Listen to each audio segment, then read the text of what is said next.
Herkese selamlar. Ramazan'ın olmazsa olmazlarından biri pide tarifimle karşınızdayım. Bugün size pastane pidesi tarifimi hazırladım. En kısa zamanda fırın pidesi tarifini de paylaşacağım. Hadi başlayalım. Öncelikle hamurumuzun ön mayasını hazırlayacağız.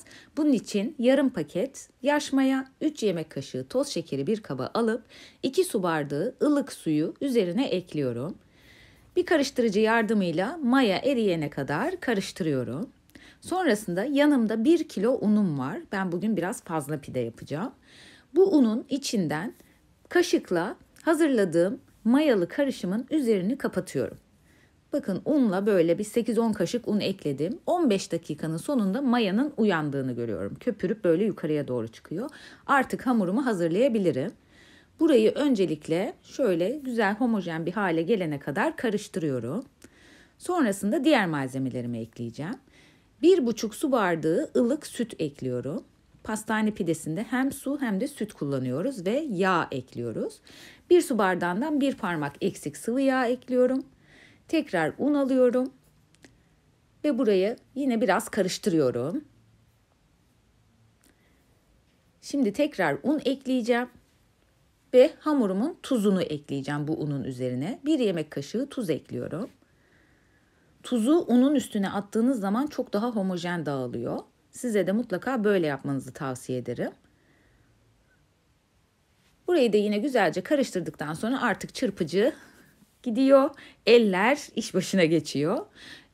Ben unumdan emin olduğum için hep aynı unu kullandığım için hazırladığım unun hepsini ekledim. Ama siz ununuzdan emin değilseniz 1 kilo unu tek seferde eklemeyin. Yavaş yavaş ekleyin. Bu çok yumuşak kıvamda bir hamur olacak. Bakın elime nasıl yapışıyor. Böyle kabında hamur toplandıktan sonra tezgahımı unluyorum. Hamurun üzerini de hafiften unluyorum ve tezgahta yoğurmaya başlıyorum. Mayalı hamurlar yoğrulmayı çok sever. Yoğruldukça gluten açığa çıkar. Böyle çok daha güzel dokuda bir hamurunuz olur. Hamur yapış yapış olacak, çok yumuşak olacak. Lütfen bunu problem olarak görmeyin. Pide hamurlarının hepsi çok yumuşak olur. Elinize yapışması gayet normal. Bakın tezgaha vurup katlayarak hamuru yoğuruyorum. Bu işlemi yaklaşık 2 dakika boyunca yapıyorum. Lütfen bu aşamayı da atlamayın. Bu hamurun kıvam alması için bu dövme katlama işlemi çok önemli. Eğer elinize fazla yapışırsa elinizi hafiften yağlayabilirsiniz. Bakın hamurum çok güzel bir şekilde toplandı. Pürüzsüz bir kıvam aldı. Artık mayalanmaya hazır.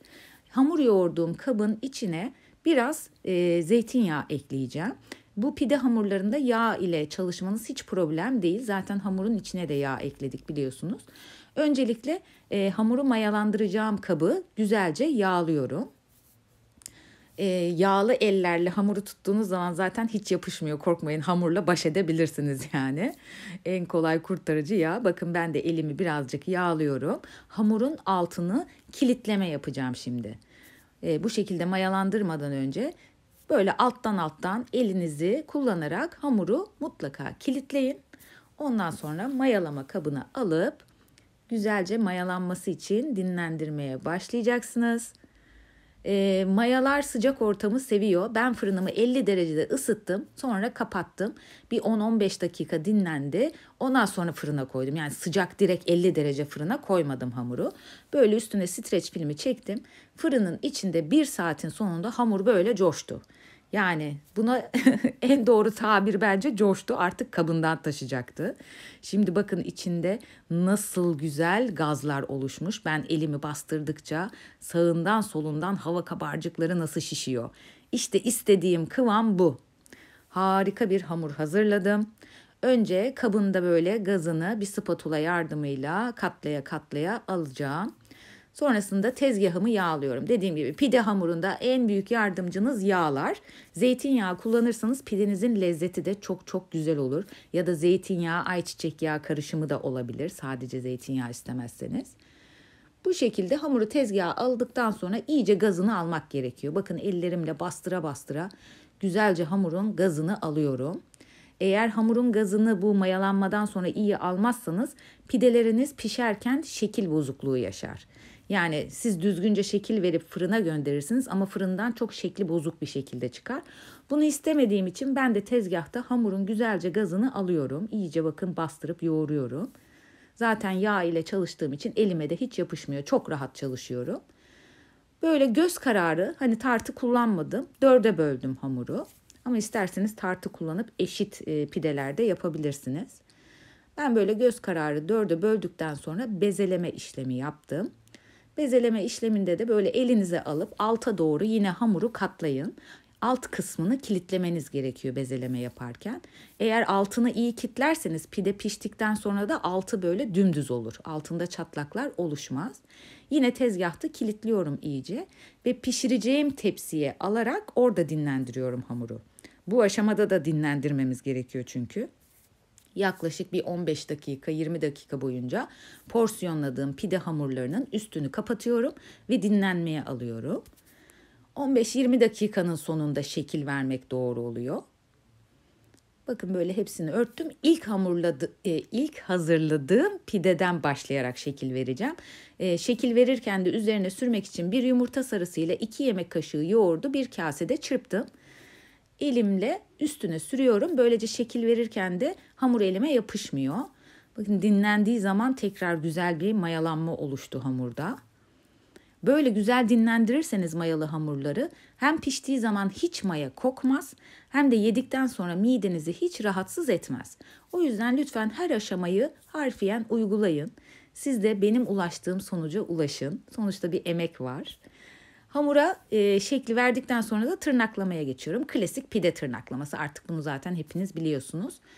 Bu tırnaklama aşamasında parmaklarınızın ucunu da o yoğurtlu, yumurta sarılı olan karışıma batırabilirsiniz. Böylece çok daha rahat tırnaklarsınız. Hazırladığınız pidelerin üstünü isterseniz çörek otu susamla süsleyebilirsiniz ya da sade olarak pişirebilirsiniz. 210 derece fırında pişmeye gönderiyorum.